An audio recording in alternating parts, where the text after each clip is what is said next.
welcome back to the Tea and a Butty podcast. I'm Dominic. And I'm Erica. And on today's episode, we're going to be talking about the controversial claims that Prince Harry has made in his memoir, Spare. Which comes out today. Oh, it's coming out today, yeah. We've watched, it was released like a few days ago in Spain. That's so weird. I wonder what that decision was all about. And various tabloids got hold of it. I think The Guardian got a copy and started printing excerpts. So a lot of the most sensational claims and sensational bits of the book have been already bandied about all over the internet. Yeah. And he's done a couple of interviews over here for it. Yeah, we just sat here and watched, basically all of them. All of them. The one with... Anderson Cooper, yeah. And then he did one on the... what was it? Good Morning America. Good Morning America with Michael Strahan. And then he did a British one on ITV, which we also watched. With Tom Bradby. Which is a royal reporter, right? He's kind of like a royal reporter, yes. Yeah, he's been around a while, from what I understand. Yeah, it's kind of like, I feel like, over here, it's kind of just like a novelty. Like, oh, you're saying this about your family, and you're saying that, and it's not really, it's kind of like soft, soft questions. Whereas the Tom Bradby interview kind of went a little bit more in depth. Yeah.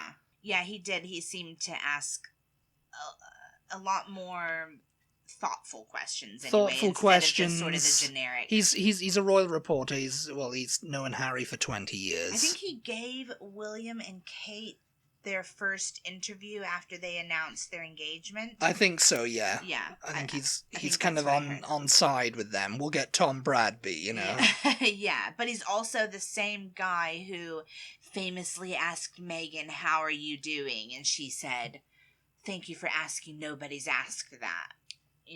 That sort of... They did when they were on, I don't know, they did some, a royal tour of, maybe Africa or something. I think so, yeah. And they made a documentary about it. And he was the lead of that documentary. And apparently he knew she was struggling with whatever, and so he just decided to ask her one day when they were out talking about whatever they were talking about, "How are you doing?" Yeah. Because I think he said, "I see you're struggling. I can see that you're struggling, or you're having a hard time," or something like that. And she's just like, "Oh, thank you so much for asking me. Nobody's asked me that." Yes. Yeah. Which of course the press latched on to. Yeah. Big style.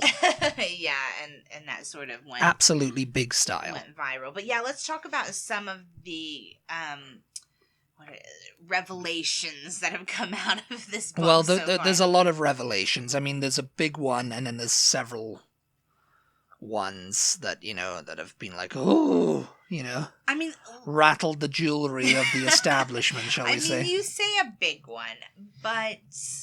And that's it's the biggest one that keeps everybody talking, that everyone's talking about. For the most part, most of it is fairly petty, in my opinion. It's petty family stuff.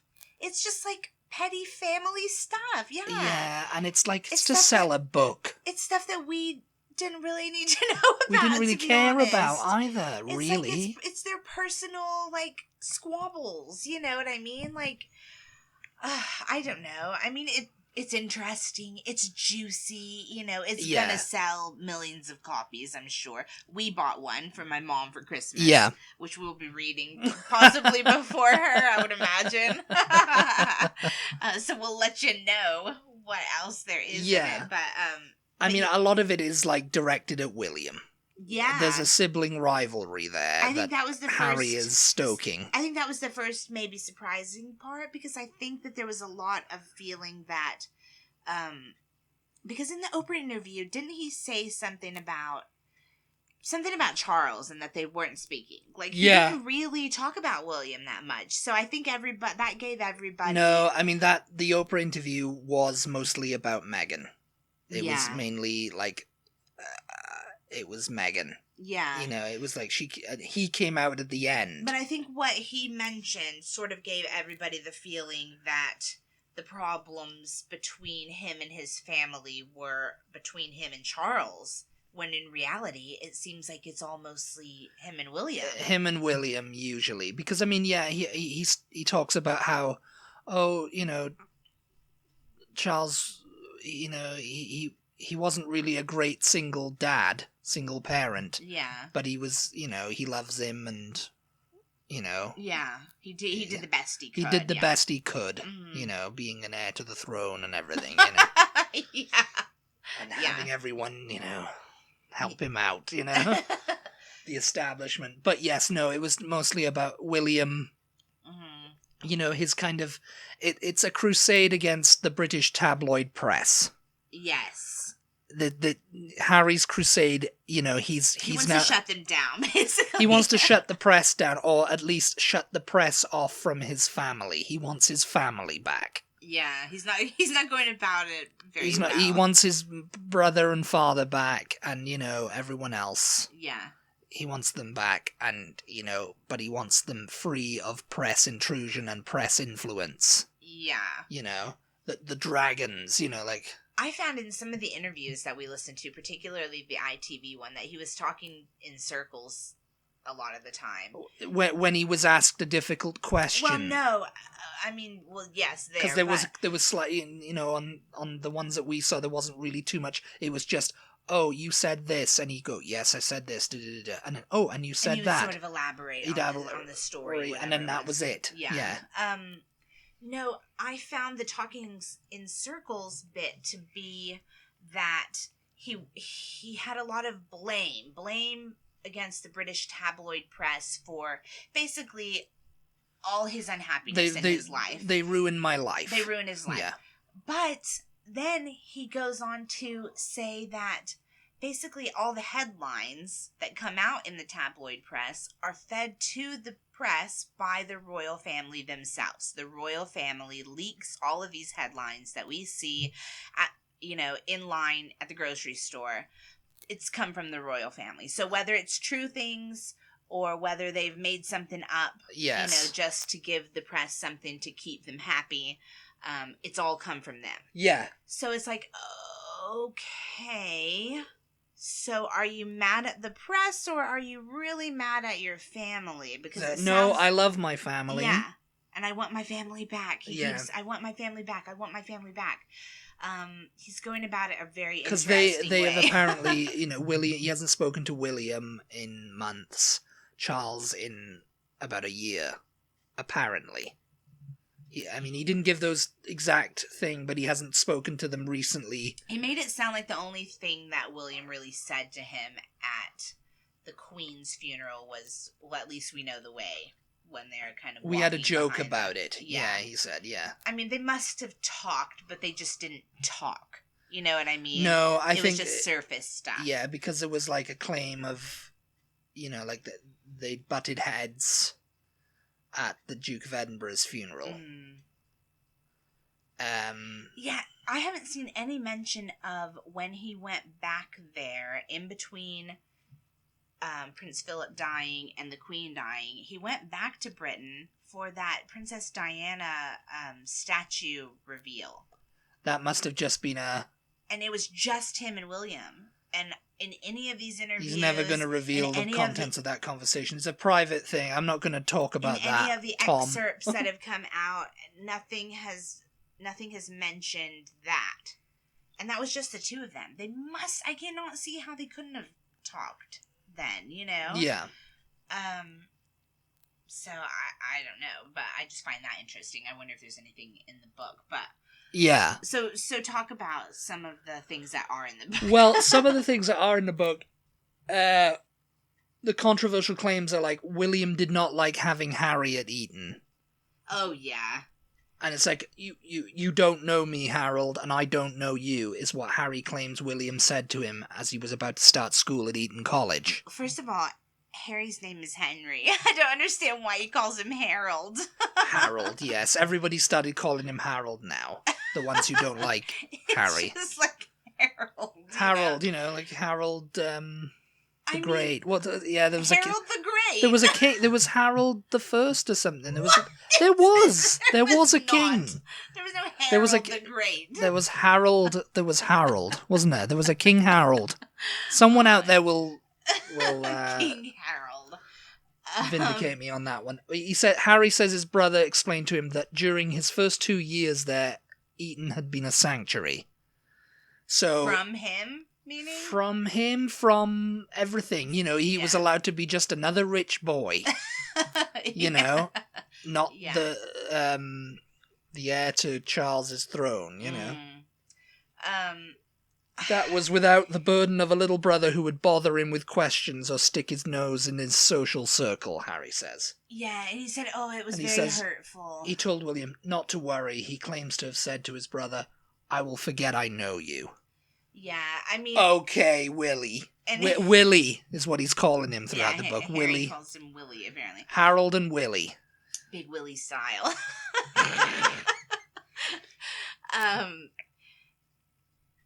I get it. Anybody who has a younger sibling, it's like you go through a period where you're, like, embarrassed of them, Oh, don't talk to me, I'm with my friends, go over there.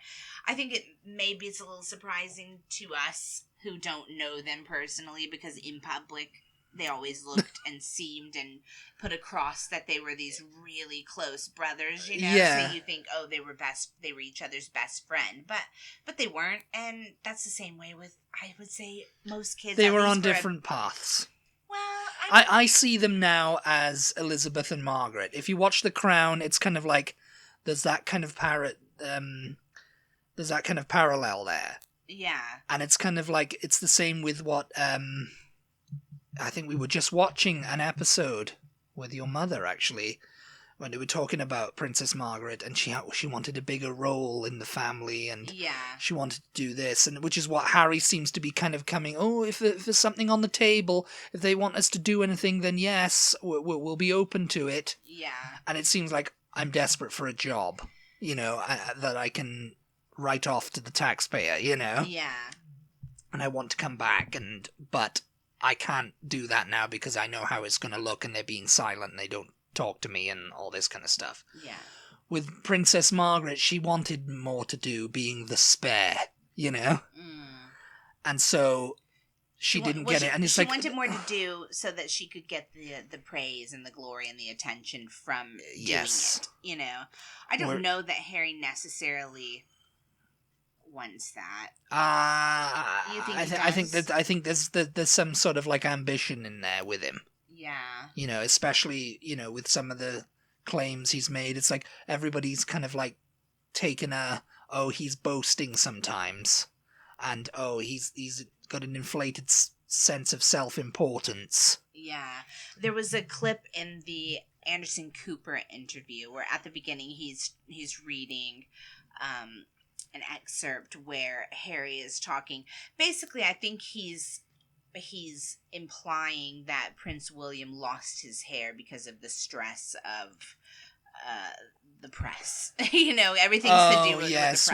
That was at the Duke of Edinburgh's it prematurely funeral. Is aging William, He said that was the first time I'd seen him in months. But Anderson Cooper is reading it, and he reads the part of he's gone prematurely bald, and the camera is on baldness. Harry, and he kind of smirks like, haha, yeah, he's my brother's bald, haha, It's even more advanced than mine, and it's just very, and he doesn't look like our mother anymore, and he's got that same scowl, and he's got that. Yeah, it's just like... And I was like, what, is he in a wheelchair too? Is he a villain now, is he? With an eye patch. Yes. Because he's turned evil. It just seems like there's a lot of sibling rivalry, like a lot. Big style. Big time. There's jealousy, and apparently... Big time rivalry. Maybe it goes both directions. And I think we've talked before in the podcast that was like a possibility, because I could completely... see William being jealous of Harry's freedom. I'm sure there's that element of why couldn't have I been born the spare? Yeah. And then I could do what I wanted to do. And I think Charles had that too. Mm-hmm. Charles envied Andrew and Edward and Anne, Yeah. It's like, Yeah. I want to do what I want to do, but I can't because I'm being put on this path to grooming me to being king. Yeah. And I'm not dancing around saying I just can't wait to be king. You know, something just struck me by what you said that I didn't think about when he was reading it. The part about, he doesn't look like our mother as much anymore, that he was always so well known for looking so much like her. It was that might have been something he was jealous of, another petty too. dig, yeah. That everybody thought William looked so much like their mother, and Harry didn't, That's interesting. Yeah, the whole book sounds like it's just gonna be like, I'm jealous of my brother, like... and there was some sort of, like, when he was talking about Kate, he was like, I liked Kate, and we got along well, and I used to make her laugh, and I used to do it quite often, and I was just like, he didn't fancy her, did he? Yeah. And it was kind of like, and he just wanted her because, she's great, and she fits in so well, and he talked about in the Netflix documentary, he's thinking about when he met Meghan, I found someone who can do this with ease, she goes around and she's like, hey, to the people, and it's all thing, and it's like, it quickly became apparent that she couldn't handle it, the press and everything, and I think, that's another jealousy, that Kate can handle it. Kate just goes, yeah, the press, but anyway, another one of the claims is William knocks Harry to the floor. Oh my god. The smackdown in Notcott. Yeah. According to The Guardian, the book, Prince Harry claims in his book that Prince William came over to his residence at Nottingham Cottage on the grounds of Kensington Palace, where they had an altercation in 2019 over Harry's wife, Meghan Markle. According to the book, William called Markle difficult, rude, and abrasive, and went on to further hit Prince Harry. William accused Harry of not being content as a spare. Which is another thing, not being content as a spare. It's like, why can't you just be content? And it's, you've got everything. You've got freedom, got everything. Yeah. You don't have to, make such a big stink about things. Yeah. Which is the way they've always portrayed Princess Margaret also. Yes. Like, she just wasn't content being a spare. And, I guess, it's so hard, it's so difficult for any of us to... put ourselves in that position, I think. But do you have more about that excerpt? Relating the incident in detail, Prince Harry's memoir claims that he gave his brother a glass of water and said, Willie, I can't speak to you when you're like this. Yeah. He writes, he set down the water and called me another name and then came at me. It all happened so fast, so very fast. He grabbed me by the collar, ripping my necklace, and knocked me to the floor. I landed on the dog's bowl, which cracked under my back, the pieces cutting into me. I lay there for a moment, dazed, then got to my feet and told him to get out. Yeah. And it's like, it's very flowery writing. It's he obviously didn't write this. He had a ghostwriter. It's like you're so calm in that moment. You're so calm in that moment. But he said, he later relates, I shouted at him and he shouted at me. Oh, did he? Yeah. But I had to go into the kitchen because he followed me and he was piping hot. He was hopping mad. Yeah. He was Norfolk's maddest man. There's a lot being said on the internet about this incident in particular. A lot of people brushing it off as, it's two brothers having to fight and stuff. In my opinion... Harry writes that William urged him to fight back. In my opinion, though, they're grown men. Like, beyond the age of, 10 years old, you shouldn't be hitting anyone or pushing anyone. You're an adult. You solve problems in a different way when you become an adult. A mature, grown adult doesn't push somebody. So I get the shock at that happening. I don't see it as just, it's just two brothers having a fight. What's the big deal? It's like, people don't act like that, as adults. This is the future king of England, and he's resorting to, violence, Yes. It's just like... Harry writes that William urged him to hit back, citing fights he had as children. Harry says he refused to do so. William left. Harry says then returned looking regretful and apologized. When William left again, his brother writes, he turned and called back, "You don't need to tell Meg about this." You mean that you attacked me? I didn't attack you, Harold. Harry says he didn't immediately tell his wife, but did call his therapist. It's like... I find the fact that he told him not to tell Meg, I just find that so weird. That was probably because they thought she was... I'm thinking it's probably because they all thought, oh, she's leaking stuff to the press about us. She's going to tell the press. Or she's going to tell the press and they don't need to know about this, you know? Yeah, well, it doesn't make William look great, does it? It doesn't, no. I mean, apparently he's known for having a short fuse. I think that, Harry keeps saying, I want my family back, I want to reconcile, I want my brother, I want, my father. It's just like, this one singular incident, in my mind, if people were not brushing it off quite so easily as just a brotherly fight, I think it's very damaging it could be very damaging to that's William. that's what they were saying in the Tom Bradby interview. Is like, oh, well, if he was here, he would say, he'd have a counter argument. Yeah. Harry's all like, oh, you're making a lot of assumptions there, and it's just like, yeah, but you've opened this up now. So in the interview, the interviewer with Tom, that's Tom Bradby, yeah, he says, okay, so you're giving your side of the story, but if we had William here, he might say, well, you were being emotional and defensive, you're not seeing my point of view. And Harry says, oh, you're making a lot of assumptions. And he's just like, yeah, well, you can't just tell your side of the story and tell us that this is the truth. It's like, it's almost to him like, oh, the royal family, its silence has been deafening. Yeah. So silence. And it's just like, what, you want them to kind of like have a sling mud back at you, do you? Yeah. But he says their silence is deafening, but then in the same breath almost, he says, oh, they leak their versions and their stories to the media. So it's like, well, which is it? Are they telling the media things secretly, and anonymously, or are they being silent? Yes, yeah, exactly. It can't be both ways. There was another one claim about that. There's another whole thing about the baby brain comment. Oh yeah, which is I between haven't heard Kate this one. And Meghan. Yeah. Kate, Princess of Wales, Kate Middleton had forgotten something insignificant in a pre-wedding conversation, which prompted Meghan to comment that she must have baby brain, according to Harry.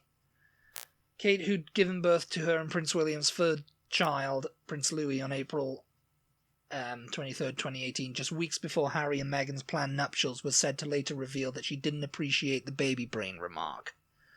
In June, following the royal wedding, Harry wrote that both couples sat down for a reconciliatory tea at Kensington Palace to discuss the topic.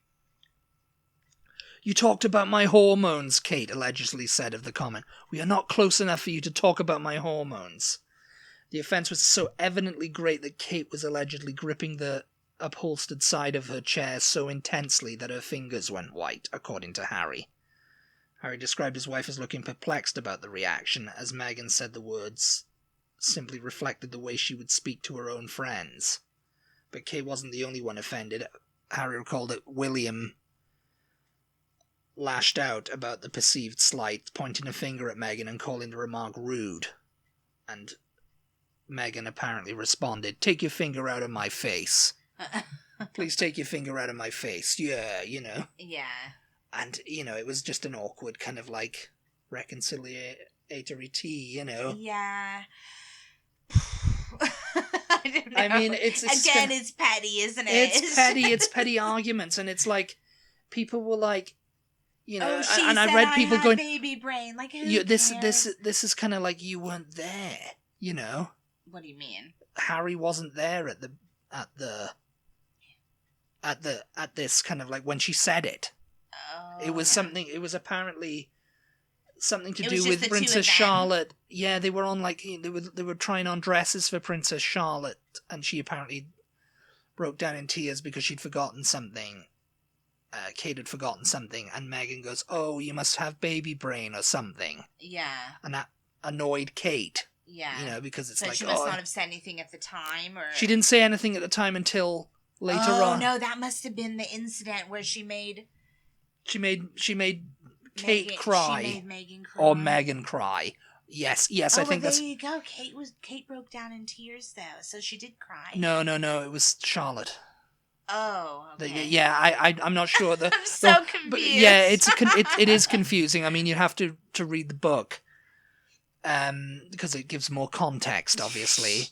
But but a lot of people are saying, oh, well, Harry wasn't there. Why is he talking about this in the book? And he even says in the Brownie, oh, there's like been 25 versions of that story already. Yeah. And it's like, yeah, why? Because he's going over it because it's like, oh, the reverse is also true. That's the one that went in the media, that Meghan made Kate cry. And then in the Oprah interview, she said it was the reverse. Kate made Meghan cry, you know. I mean, who knows? So they had a reconciliatory. They sat down to like with the husbands there. Yes, like okay, they sat down to kind of like hash out the grievances and make up, and apparently, and they started screaming about, oh, you said I have baby brain. Yes, and William was like, that was rude, Meghan. That was very rude. That's not how things are done here. Yeah, I mean, I don't blame her. If he had his finger in her face, it's like, you're a man. Like, take your finger out of my face. It's like, please take your finger out of my face. Oh, whatever. And apparently, they were envious of William and Kate's furnishings.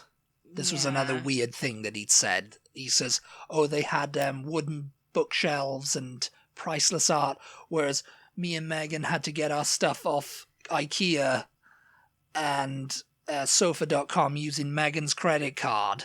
Like, oh, like you didn't have any money to get to or something. Like, oh, we had to scrimp and get what we had. We were to work tirelessly while they can afford all the latest stuff. It's very much like, yes. I don't know if I'm going to be able to read this book. If it's all just one petty thing after the next like that. It is. Like, jeez. And that's why they'll never respond to it. I mean, okay. On one hand, I can put myself in Kate's shoes. And it's just like, yeah, you don't appreciate someone who you're not that close with telling you something like that. Just being that familiar with you. Yeah. You're just like, you don't know me. Why are you talking to me? You know what I mean? Like, I can see that, but at the same time, to have to sit down and have a meeting about this that's been said, and someone was crying, and oh geez, it's just like, it's so much drama, so much unnecessary drama, and. Yeah, like, oh, he's parroting Willie's parroting the press narrative of Meghan by saying she's rude and abrasive and bullies staff and all this. And it's just like, why would he say that if he didn't know, if he didn't see her didn't agree. Or if he didn't see she was rude or whatever, Yeah. I thought that was interesting because the leak or the story or whatever that she was rude and bullied staff didn't come out until after the Oprah interview. It didn't come out in the media that she had bullied staff. So, if William was saying that to Harry like years beforehand, yes, isn't it possible that it was true then? Yeah. That somebody somewhere said, oh, she was rude to me, she bullied me. Whether it actually happened, somebody somewhere said that, it seems to me. Or several members of staff did. I'm not sure, yeah. I mean, could they have been lying? Sure. But it seems like somebody must have said that. For this incident to have happened. I love how we're analyzing this like we're Poirot or something. Okay. We go back. William and Harry were in the kitchen. Where was Meghan? Meghan at the time. What was going on at this point in the Who thing? really cut Harry's back and put the bruises on it? Oh my gosh, yeah. I mean, it is just so petty and stuff. It's ridiculous. One of the things he does mention is like, he and William begged Charles not to marry Camilla. They said, "Oh yeah, we'll give you our blessing. That's fine." I didn't really understand that either. But don't marry her. Can't you just be with her without marrying her? Why though? What? They had separate meetings with Camilla before she officially joined the family, apparently. Apparently Camilla's got a big relationship with the press. Like, Harry says that he pondered whether she would one day be his wicked stepmother, but that he and his brother were willing to forgive her in their hearts if she could make King Charles happy. You know, and it's like, there's no detail given on when the meeting took place or how old Harry was at the time. I mean, on one hand, like, anybody with divorced parents will tell you that as a kid, when your parent meets someone else, or, you know, is like, oh, I'm going to marry this other person who's not your she'd been around for years. She'd been around probably, I'm sure, their whole life. Obviously. Before they were even born. But any child of divorced parents doesn't like the person that their parent is gonna be with, because it's not their parent, you know. But then when you become an adult, you're like, okay, yeah, that's your person, sure, great. And they were adults by the time, right? Yeah, they were adults by the time they were gonna get married. 2005, so yeah. So what was there to be gained or lost by them not marrying is my question. Yes, I don't know. I mean, again, if they were okay with them being together. It was the press thing. Again, it was like, oh, this is going to look bad. I guess, maybe. In the press. And apparently Harry said, oh yeah, Camilla's leaked loads of stuff over the years. Camilla's leaked, sacrificed me on her PR altar. Yeah. Plenty of times. Yeah. She's playing the long game. I wish he'd give examples of some of the things. He's not going to, because that she supposedly leaked. She's now queen consort, you know. Yeah. But, you know, it's like he's not going to do that now, you know. It's the same thing with that when Tom Bradby asked him about you accused your members of your family of being racist in the Opera. I didn't do that. We never said racist. Yeah. Did Meghan claim they were racist? It's like, well, she said there was a concern over the colour of the baby. Yes, there was a concern, but they said there was they wondered about the colour of the baby's skin, but we never said racist. Yeah, we never said they were racist. And I've lived with them, and so I know they're not racist. Yeah. And it's just, oh no, he said, okay, well, you never said, but the concern over the baby's skin colour implies racism. The interviewer was just like, right, because I never said that. The British press said that. Yeah. It's like, again, you know, blame being handed down to the British press. Well, you know, this kind of time they said it because Meghan had brought it up. Yeah. Mm-hmm. You know? Yeah. And it's like, okay, and everybody else had this kind of... Well, you said your next question would have been, okay, you're saying they're not racist, but... How does Meghan feel? Yeah, but why did Meghan bring that up unless she possibly feels that they are potentially racist, or I think that whole but he didn't ask that. He didn't ask that because Harry didn't give him a chance to. He headed in, started gabbling on about something else. He just went on and on. And then it was like, okay, we can stop right here. Move on to another topic. But I'm thinking, yeah, that particular comment from Meghan, because it was in her segment of the Oprah interview, he wasn't out there yet.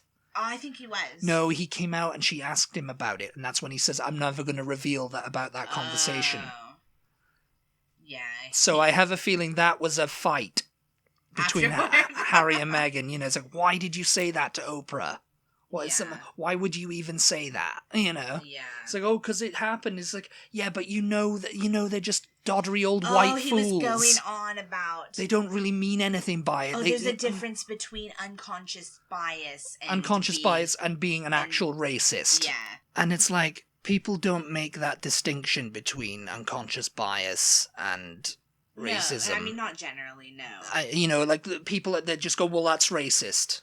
Yeah. You know, that's racist. Yes. I mean, there is a distinction to be made, I suppose.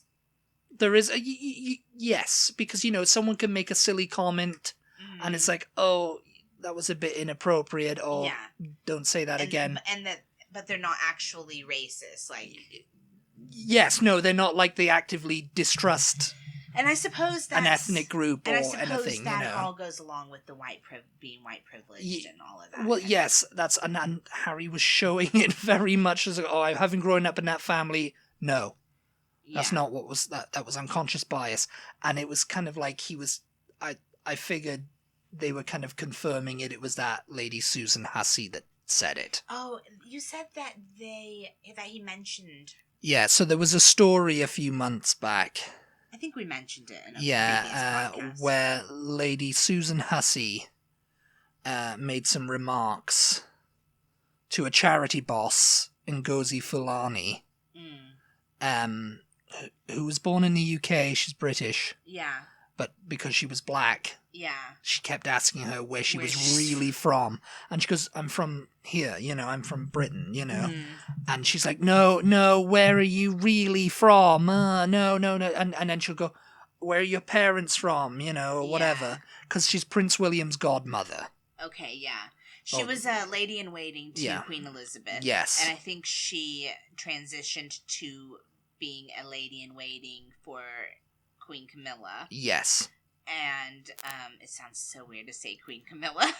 Queen Consort Camilla. And apparently she was in charge of Meghan somehow. In charge of, integrating her into the family or something. Yeah, I read that somewhere. Because going back to the interview with Harry, he says, oh, yeah, we know... Susan, she's great. We think she's great. Yeah, we mean him and Meghan, I guess. Yes. Yeah. And I'm thinking, they're just dispelling the whole, the institution, the firm, trying to make Susan Hussey the scapegoat as well, the palace let her go. They issued a statement apologizing, and they let her go. So she is no longer a lady-in-waiting to Camilla. Yes, no. And so I figured that was, him saying, it wasn't her, it was someone else. Yeah, maybe. Yeah. It was someone else, keep guessing. But when he brought up the topic of it, and he started going, I've grown up in that family and they're not racist at all. Yeah. That was just an unconscious bias, and there's a line, I was like, so it probably was her. And he's said to Meghan, listen, she doesn't know what she's saying. She's, they're just rich people who think she's just people an idiot. She's just an idiot, yeah. I can imagine she was trying to relate to the charity boss in some way. I don't know, I've been there. She wanted to be able to say, I've been there. Yes, it's a lovely place, whatever. But the woman was just like, I'm from London. I'm from here, Yes. I was born here. My parents were born here, So, it was definitely a moment of unconscious bias. Yes. And it was just but the insistence of no, where are you really from? That sounds like she was probably the one who started the conversation about Harry and Meghan's baby, Yeah. So potentially. And if we can't say because Harry's never going to talk about that. Yeah. And if not, it's she serves as an example of where all their minds were on the matter. Yes. You know what I mean? And because he kind of was trying to make a joke about it, because, every family says that. Every family has what are the kids going to look like? Every family with mixed, yes. with and it's very much trying to walk it back and trying to make it we don't think it's racist. Well, yeah, because remember that text that he got from William that after. Was very much not a racist family. William was probably like, you remember what happened in the kitchen, Harold? It's going to be twice as worse if you ever show your face here again. Well, yes, because it's everybody is presuming it's him that said it, or Charles. Mm. And it's why would you let... He probably said something, why would you let Meghan say something like that? According to everyone who's read the book, everybody who's writing these articles, Charles comes out fairly glowingly in this book. So I guess the problem is mostly just William, which is a little bit interesting. Yeah. Charles apparently this is one of the other claims. Charles apparently begged William and Harry not to fight. After the funeral of the Duke of Edinburgh in 2021, Harry describes a confrontation involving him and his brother.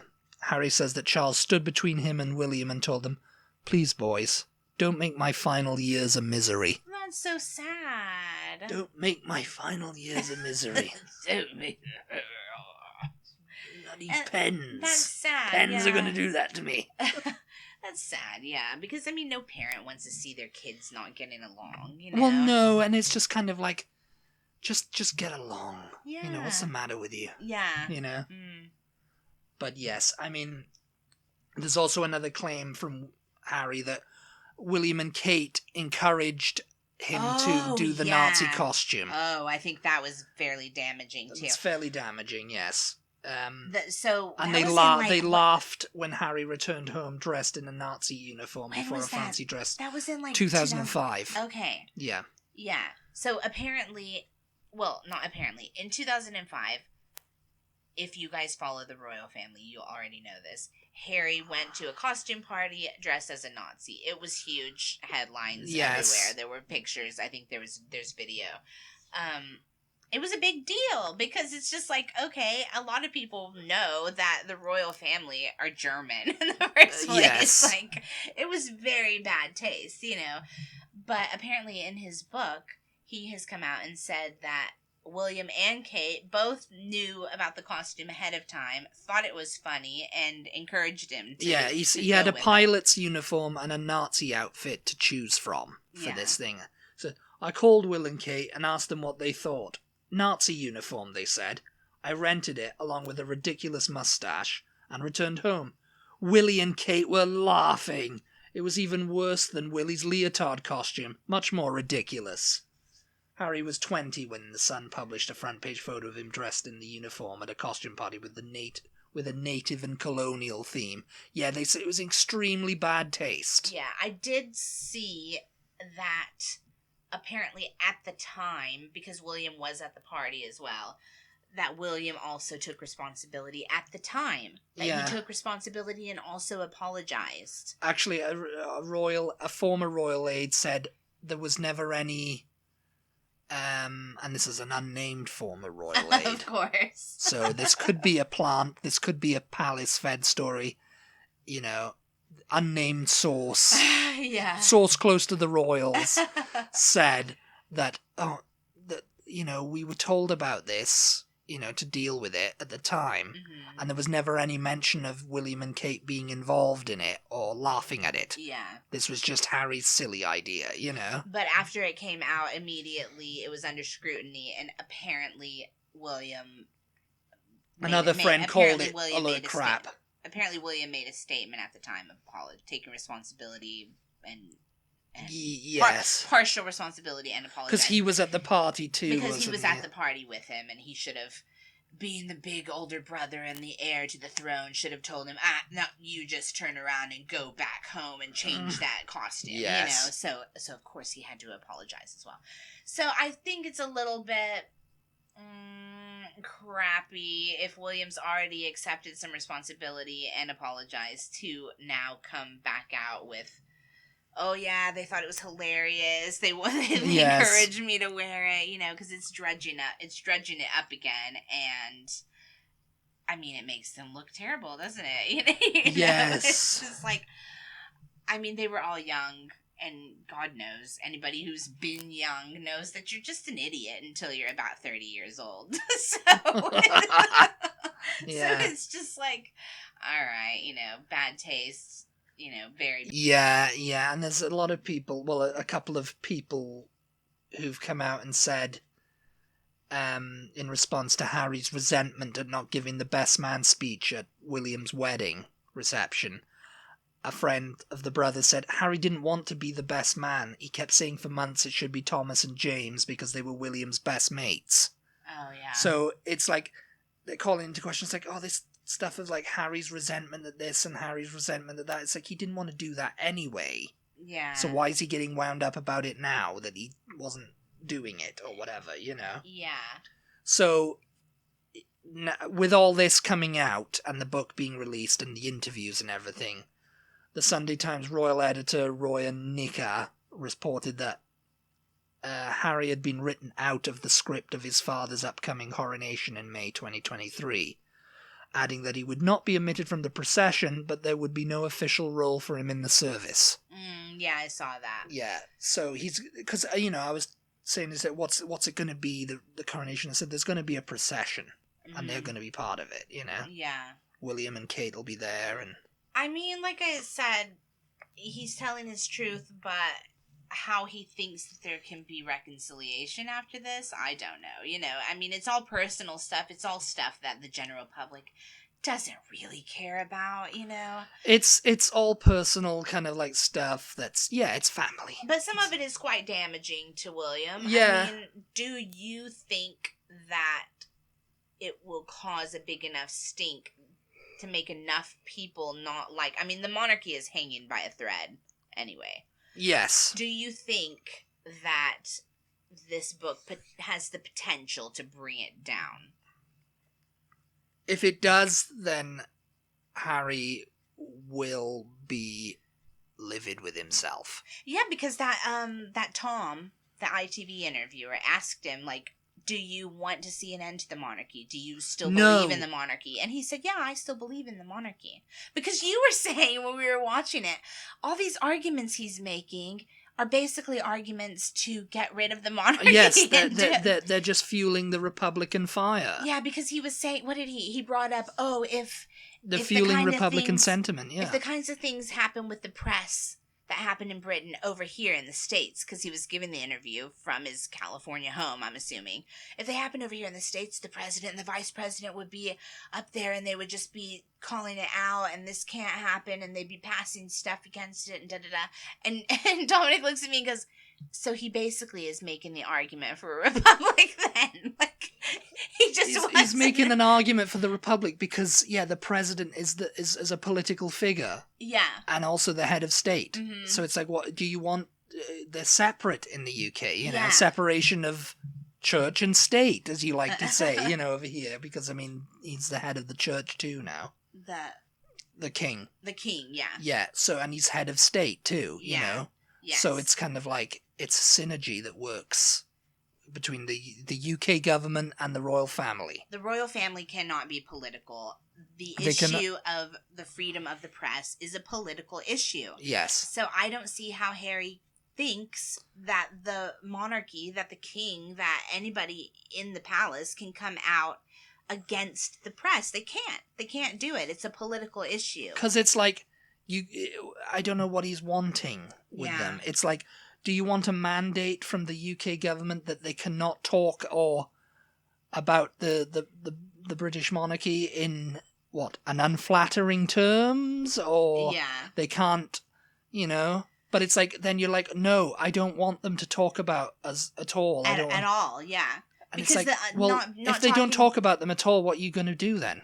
Because not talking about them in unflattering terms is sort of the deal that the palace has with them now, which is why the palace leaks them information. Yes. So that they don't talk about them in unflattering terms all the time. Yes. Because let's face it, there's plenty to talk about them in unflattering terms. Well, yeah, I mean, he briefly touches on the Prince Andrew scandal. Did he? Yeah, he briefly... In the interviews or in the book? In the book. He said something about...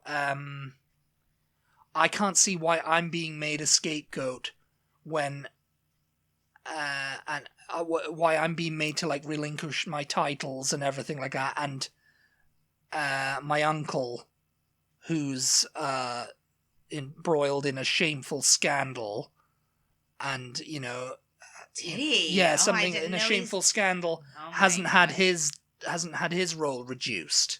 Why I'm getting all the flack and he isn't, basically. Yeah. And it's like, that's partly true because Yeah. I mean, what has Harry really done in the scheme of things? He's compared just... to Andrew, yeah. Yes. And of course, the Andrew stuff is alleged, but... Allegedly. Anyway, I think we're over time, so we need to wrap it up. But yeah, it looks juicy. if you're going to read it, let us know. We're going to read it. Yes. Yeah, we'll read it. So we'll let you know. If you're not going to read it, we'll give you all the deets. Yes. I'm not sure when we'll get it. We ordered it off Amazon, pre-ordered. So it'll be here in a couple of days. Yeah, I'm sure. I think so. So maybe next week. Maybe we'll skip a week. Give you a breather. Maybe we'll wait until like next month. We know the royal topic is not everyone's favorite, so yeah, we'll try to put some podcasts in between this one and the next one, I guess. But yeah, let us know if you have ordered the book, if you're planning on reading it. Let us know what you think of these excerpts that have come out. Do you think they're petty? Do you think they're horrible? Do you think they're gonna bring down the monarchy? Thank you guys so much, as always, for tuning in. We really appreciate your support. Be sure to check us out on social media and give us a follow if you don't already. We are at TButty, TEABUTTY on Instagram, Twitter, and Facebook, and we'll talk to you next time. Goodbye, everybody. Bye.